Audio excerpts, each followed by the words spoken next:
My good friend Andy Matthews here with me today for our joint health event. Andy, it's great to see you today. Thanks for joining me. Good to be here, Jonathan. Yeah, it is once again another wonderful day in the sweltery South down here. I don't know if you guys are hot Oh as yeah. well in Texas, but man, it's a little hot over here in Louisiana. Yep, it is definitely still summertime. Well, I just want to say a big thank you to Acaria Health and to you, Andy, for sponsoring our joint health event and really for just being such a strength to us through the years on so many different levels to be able to help the people that we serve. And so I really thought of you as a part of this conversation as it pertains to joint health because I know you're personally affected by a bleeding disorder. You've been through so much just in all your years of both living with and serving the community. But maybe before we dive into all that conversation, maybe tell me a little bit about where you're from. Maybe this is people's first time seeing you or getting to know you. Tell me a little bit about where you're from, what your role is with Acaria, and where you're calling us from today. Yep, I'm calling you from Waco, Texas. I'm born and raised in Texas. I was actually born in 1966 in San Antonio, Texas, and my parents were 6 months later then notified that I had hemophilia, and they freaked out. But then after that, they gathered themselves, and you can imagine 1966. It wasn't the time to have hemophilia, but they said, we're going to make the best of it. And they did very good. And my dad said, if he could keep Andy as strong as he could and healthy as he could, he thinks he would do okay. And I started out with swimming a ton. And then all I did was ride my bike everywhere. And that's about all I did. Couldn't sports or anything like that. But I think that helped me out a lot. As far as what I do with Acaria, I've been in the hemophilia business. I'm one of the rare birds that's been in the hemophilia business since inception. I went to college, got out of college in 1989, went to work for my first big home care company in 1991, July 26th. And so over 30 years, I've been doing this. So it's really the only career I've ever had, and I really love it. What I do with Acaria, I lead the sales team at Acaria.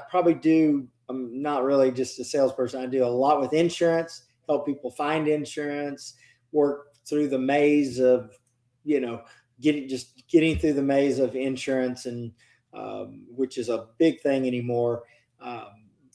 Picking the product and all that. Usually the physicians do that, but I work assisting our pharmacy, which is based in Houston, Texas. Mm-hmm. Wow. That's great. So you wear a lot of hats and do a lot of things, but I know that you've been a lot more than wealth of the bigger resource. companies, right? I do a little bit of everything. Yeah, that's great. Well, tell me a little bit about, I know you've had your own set of joint issues that we've talked about through the years, and we've been friends for a long time. So you've seen me go through a lot of joint struggles, and you've had your own joint struggles, and we've talked about a bunch of different approaches to how to do that. But man, I know you're really passionate about physical fitness. You talked about biking and swimming and all the things that you did as a kid. Tell me a little bit about what is kind of your big thing about trying to keep your joints healthy, and why is that so important? Well, I mean, I'm obsessed with trying to keep my joints healthy because I'm 55. I lead a very active life. I have a 7-year-old and a 14-year-old, and I, still got young kids, and I want to be able to continue doing things. But aside from kids, I just have a very active life that I need my joints. And so what I do, just your basics. I used to, when I was younger, worked out a lot and different things. Now I kind of have a routine. I do what I can. I'll do push-ups in the morning and pull-ups in the evening. I ride mountain bike when I can. I, try to fast walk when I can. My main thing is to keep myself from bleeding. If I can keep myself from bleeding, my main bad joint is my left ankle. If I can keep that under control, I can't run, but I can, do most things. I try to take the stairs versus the elevator when I can, if my ankle's not, bother me. I try to keep my weight down. Keeping your weight at it. You don't have to be, perfect weight, but just not overweight. That will help anyone. I've known a lot of guys that if they could just keep their weight down, that would help them just right there, because it takes a toll on, on anybody. Try to stretch a decent amount. I don't do as much swimming as I used to, but I do some. Mostly just natural exercises, biking, pull-ups. I like a decompression exercise when you're pulling your joints apart versus putting a lot of pressure on them. Because if you're 50 years old, I'd like to live to be 100. You got another 50 years, and in hemophilia years, that's pretty rough. So you really have to try to keep the muscles around the joints as strong as you can. I have great elbows, but my ankle's bad. So I would tell people, work with your good joints. Do what you can. Everybody everybody can't do push-ups, but maybe you can work with the ropes, not the ropes, but the bands. And there's lots of different things that you can do. I used to work with a gyro ball to build up your forearms. I've not met anybody that couldn't do a gyro ball. There we go. Yeah, I sent you one. That is one of the greatest things to build up your forearm strength. And the greatest thing about that, it will also help your veins. So if you're still on traditional factor, which most of us are, you still need what you call a vein to get the factor in your body. And if you can't access your vein easily, then that will probably inadvertently start affecting your joints. So it's kind of a round bicycle wheel here. You're having to keep hitting on all cylinders. Yeah, and I think one of the things that we're observing right now in the community is that a lot of people have been on prophy their whole life. And so there's so many people that have good, healthy joints. They're not starting at the same disadvantage that we had, I think, as kids growing up, where it was just known if you had hemophilia, you're going to have joint problems.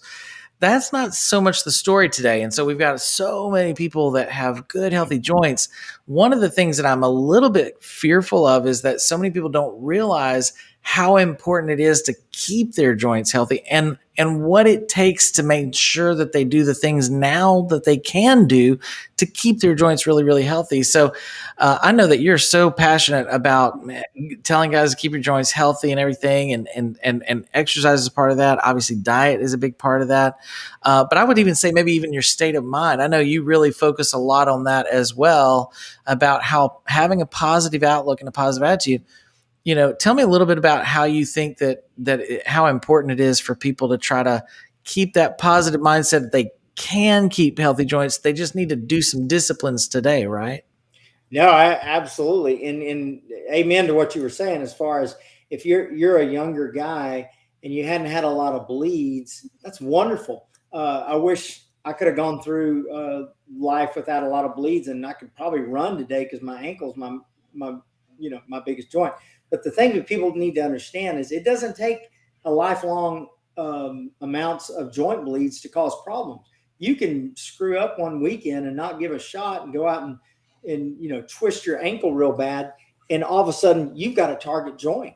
You really can. I heard about it not long ago. A guy hurt his ankle, stepped on it, and he's a young guy, mid-20s, and now he's got this horrible ankle, probably maybe worse than mine, all because he had one bad bleed.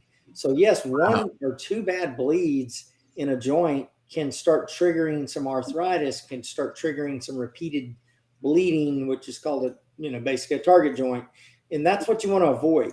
So you really, young guys, you need to take it seriously, because blood in your joint is not good. And if you can avoid that as much as you can, I am a freak about, definitely my ankle, but my other joints. If I feel anything, I'm a freak about prophylaxis. I try to stay on a very strict regimen so I do not bleed. But as you know, we still have breakthrough bleeds, sometimes more than we'd like to think, for whatever reason. I don't really understand that, but you still do sometimes. Some people don't, but most of the older guys do.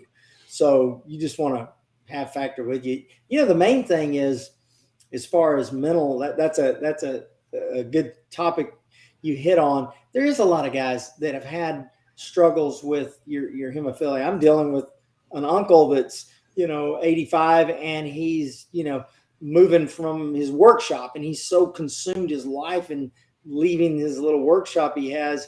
It's the same thing with hemophilia. If you surround your whole self-esteem and everything on just being able to do something physically, and then all of a sudden you get in a down spot where you have a bad ankle or hip, you gotta get past that, because it'll eat you up. I know a lot of guys, and it's always refreshing when I meet guys that have really bad joints, and I've met a lot in my lifetime that are extremely successful, and I'm like, man, how do you do it? Some of these guys are not necessarily in a wheelchair, but they were some of the older timers. Most of them passed away. And I've known some really successful guys that just get in a state and, hey, I don't have the body, physical strength that I would like to have, or joints, but man, I'm going to put my mind to it. So you just got to get past that. You can't let hemophilia just define who you are. You're who you are, and then you have hemophilia. But I would much rather be who I am and have hemophilia than have dying of cancer or dying of some other horrible. There's lots of worse things, and you got to focus on that, because when hemophilia hits you and you think it's horrible, and it is frustrating sometimes, but there's a whole lot worse things. You just got to, in my opinion, take that mindset.